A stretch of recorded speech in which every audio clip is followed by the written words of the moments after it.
I I did everything possible. The great thing about living on this golf course is that it's got all the facilities I need. I've got a massive swimming pool, Olympic-sized swimming pool, hot jacuzzi, saunas, gyms, you name it. It's there. Excuse me. And I was going to make full use of them. I mean, I did before the op, but now I'm going to make super full use of them. And I'd also booked myself into external physio for 2 hours, 3 times a week. And that was fucking brutal. I mean, it really was. She thought that because it's been such a long time to get the surgery, my right leg had taken up all the hard work, my back had taken up all the hard work, and my right leg, which was the bad leg, had just gone to sleep. So we had to activate the muscles, or reactivate them. And, brutal, man. It's just really, really painful. You've just had surgery, and you've got people dry needling you, sticking needles in and wiggling them around, and then range of movement and all this kind of stuff. It was awful, but I'm single-minded. I wanted to get better. I wanted it to work desperately. The pains in my leg were awful. You know, places which I've never had pain before for the last 8 years have now got really, sometimes quite searing pain. But this is obviously a symptom of the last 8 years of just messing around and not seeing people and just hobbling around and just making do and just getting on with it. So I thought that's what it must be. But weeks, yep, still on crutches, and you know this took about 3-4 weeks until I started thinking, I've worked my arse off. I'm really pushing it here. I don't think this is getting any better. If anything, this is starting to get worse. I've got lots of pain.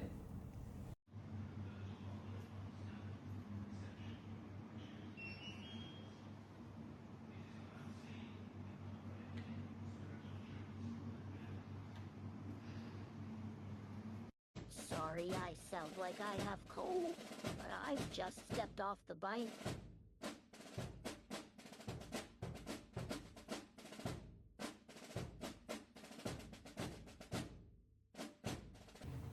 Recovery is a funny thing. It really does play with you mentally, and you set yourself targets and you disappoint yourself when you don't really hit those targets. And I'm still waddling away on 2 crutches and thinking, "Well, I should be off crutches by now." I watch videos of people who have a lateral tear, and I watch them having the FIA and stuff like that, and they are, yes, they're in pain and they're struggling along, but come on, 2 crutches, still in pain? There should be an improvement somewhere. I had the surgery in August last year, August 23, and by October I was supposed to be playing golf or close to it. I'd been to see my surgeon for follow-ups, and he just kept prescribing doing, you know, things like sumo squats and all these different exercises, which I did. Stretching, did everything. Physio, did it all. And when I wasn't at physio, I'd be in the gym here on the complex doing abductors, abduction, leg presses, and then the days that I wasn't in the gym, I'd be swimming. I hate swimming. I've got the aerodynamics of a house brick in a swimming pool. I hate it. But I thought full body exercise and range of movement. So guess what, guys? That's what I did. It was physio, gym, swim, physio, gym, swim. And it was getting worse. So in October, mid-October, I went back to see the guy. I said, look, you know, we've done a couple of follow-ups. You've told me what to do. I'm doing everything I can. I am single-mindedly following all instructions of my physio, of you as my surgeon, and just doing it all. But I can't seem to get any respite from pain. I'm not sleeping. It's waking me up all the time. It's just pain through the knee, down there. I mean, it felt a bit like when I had when I slipped a disc and I had sciatic pain all down the leg and down through into the knee. I mean, it's just, what the hell's going on here? Yeah, what do you do? How do I get rid of the pain? Tell me.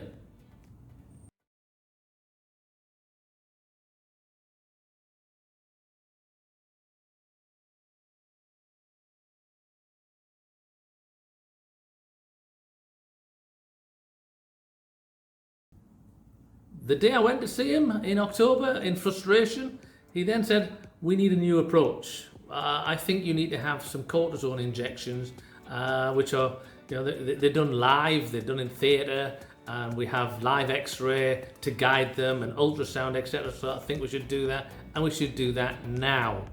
And I'm like, right, well, now? He said, yeah. I checked to make sure that we've got an operating theatre ready, and hang around, do a bit of pre-op, and then you can go. Then we'll get you down and we'll get you sorted. And that's exactly what happened. So I'd gone in to have a bit of a whinge and a moan and see what's going on. And lo and behold, 2 hours later, I've got my silly little hat on and my bum's poking out in my little blue uniform, and there I am, I'm back in theatre again. And this time when you get wheeled in, and there's lots of people, the hip repair, there wasn't that many people about, but this time there was people with monitors and X-ray machines and all that. I'm thinking, oh, okay, this is fun. At least I'm getting my money's worth, but and it should work because of all this gadgetry and technology, and he's super confident. It's like, yeah, we just need to reduce the inflammation. You've got some fluid there, I'm sure, and let's just get rid of that. Let's get the inflammation down. Let's get you. I keep saying it. I've said golf about 400 times on this video and the previous videos, but that was my goal. Get on the golf course. That was my barometer for a good outcome. And funnily enough, it was my surgeon's barometer for a good outcome, because he's a pretty keen golfer. And he said, you and I, we're going to play golf, and we're going to play golf next month.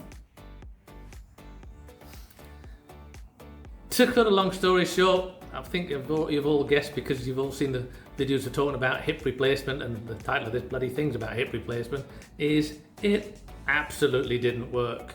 I had the cortisone, I did all of that. I went back into the gym, I went back in the swimming pool, I did all the hydrotherapy and exercises and swimming. The first time I tried to swim, I might have done half the length, one length. By the time I'd finished my sort of sessions, I was doing 11 lengths, which for me is phenomenal. It's a full-size pool, so for me that was phenomenal. I'd never swum that far in my life. But I just did everything I can.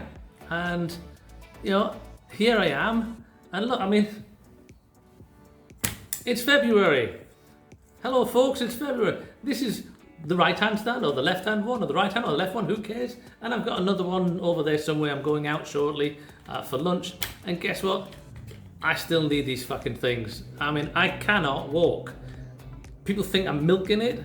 I'm definitely not. I desperately want to get on my feet.